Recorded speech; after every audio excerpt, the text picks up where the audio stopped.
Everyone, my name is Maggie with Clemtech Media, and today we'll be going over how to optimize your Google My Business listing. If you haven't verified it, I do recommend looking at our previous video, part 1, with how to really start out with Google My Business. If you already have a listing, go ahead and go to business.google.com and log in through your Gmail account. The dashboard will look similar to this, and the first page is the home page, and it'll show you general information about your listing. Today we'll be mostly focused on the Info tab of your Google My Business listing. This tab has all of the critical information that people see when they search your business or they search the keyword.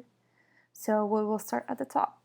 So your business name, make sure it is your business name. Do not stuff it with keywords because eventually Google might find it or somebody will report you and it can close down your whole Google My Business listing.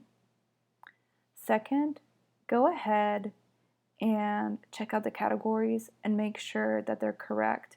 Your primary category should be the strongest category that really reflects your whole business. And then make sure that your additional categories are filled out as well. I would not go more than 5 categories per listing. Then just double check that all of your address is correct. If your service is like a plumber or HVAC where you go to people's houses, then you do want to add a service area. I would add around 10 locations, 10 cities, or maybe neighborhoods. So if I'm in St. Pete, I would add Tampa, Clearwater, Pinellas Park, anywhere that you can provide your service. And for your hours, make sure they're up to date. If you're a business that's 24/7, that offers online shopping, something like that, definitely make sure you stay true that these hours reflects when somebody's in the office and they can take in customers. Otherwise, your business can get reported as well. If there's any holidays coming up or you know you're going to have different hours, go ahead and update these as well. I think Google sends out a reminder to set up your special hours days, but if you're already here optimizing, go ahead and confirm your hours. Your phone number, make sure it's yours. There have been Google My Business hijackings where people would change their phone numbers and steal your business. So make sure it's yours, and if that number isn't going to work, then you can add additional phone numbers in here as well. This is a more newer feature, but a short name is like a little nickname that Google has provided, so you don't have to use a very long URL when you want to share your Google My Business listing. So go ahead and find one that fits your business. If you have multiple locations, I would recommend adding a distinct name, whether it's a location or a number.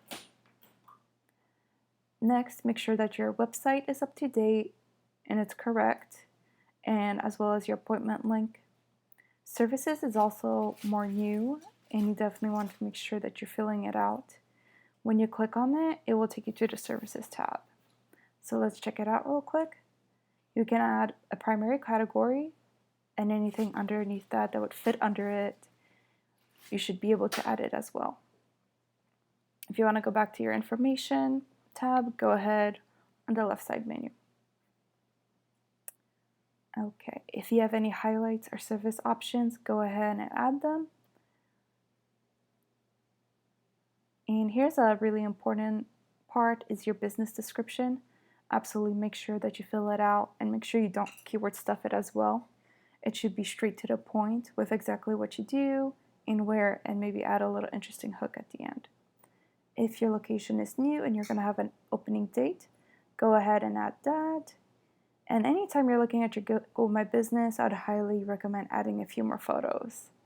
So that way it's consistent and relevant to Google. So after all those are completed, go ahead and just press accept all for this location. It might take up to 36 hours for Google to actually push your changes. So if you search for your business and your change doesn't show right away, it might take a few days for you to see it.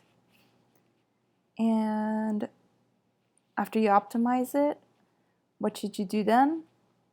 Go ahead and stay tuned for our next video where we'll talk about posts and then reviews and insights.